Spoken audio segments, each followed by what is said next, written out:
Hello mga kabossing, welcome back to my channel again. Panibagong araw tayo, panibagong vlog, panibagong tips at panibagong question yung sasagutin ko sa araw nito.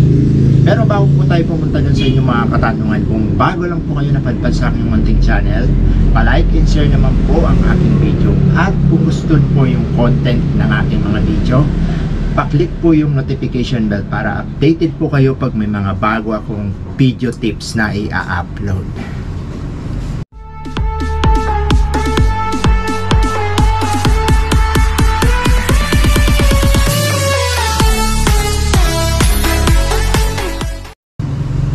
Ang nagpadala po ng tanong ay si Ma'am Cheryl Javier.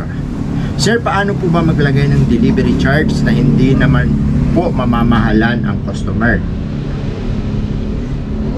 Sample po, if si customer ay bibili ng 30 bags of cement, magkano po kaya ang delivery charge nun?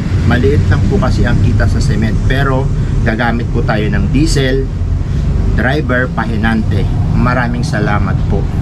Ma'am Cheryl, dito po sa amin, depende po sa layo. Kung malapit, sinusukat po namin yan o kinukompute namin po yan. Sample tricycle. Kung ita-tricycle nyo po yung 30 bags, hindi po siya kaya ng 3 balik or kaya 3 biyahe. Ano, nangyayari po dyan mga 5 biyahe. Kung malapit lang po, mga 45 pesos po isang biyahe. So lalabas po yan ay 225 pesos. Pwede na po nating i-charge ng 200 pesos. Kasi ganun din naman po yan. Pag tricycle niya, 225. Ngayon, pag nag-charge po siya ng 200 pesos, nakatipid pa po siya ng 25 pesos. Pero po dito sa amin, pag nag-order po siya ng ganyan, kung hindi naman po nagmamadali, nag-aantay po kami ng kasabay doon sa way o sa lugar po niya para makatipid o re-delivery pa rin po siya. Importante po kasi din yung re-delivery sa tindahan kasi yun kumbaga yun po yung panghatak natin sa customer para maging suki natin si customer. Kaya kung hindi naman po nagmamadali, ang ginagawa po namin yan at sinasabi po namin sa customer na kung hindi po kayo nagmamadali, ihahanap po natin ng kasabay para po malibre po yung inyong maging free yung delivery.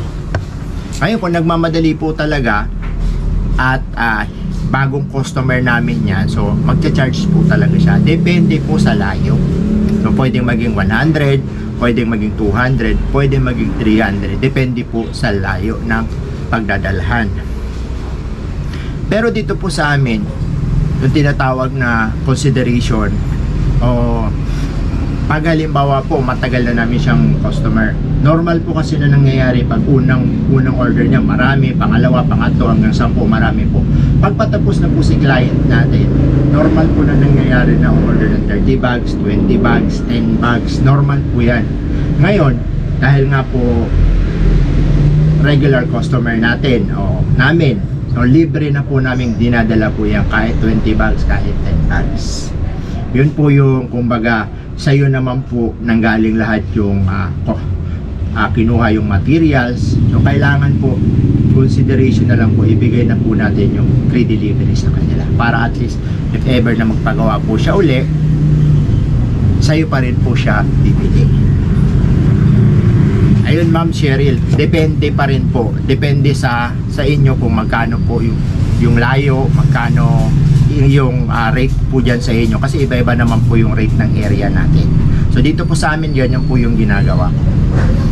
Sa tricycle, kinocompute ko po yan. Tapos kung regular customer naman po ay free delivery na po yan. Consideration na po yan para bumalik po yung customer namin. So yun lang Ma'am Cheryl, hope na nasagot ko po yung question nyo.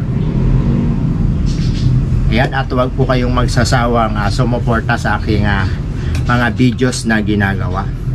Mga kabosing, saan man sulok ng mundo kayo naroroon, ingat-ingat po parating. Yes. Bye-bye.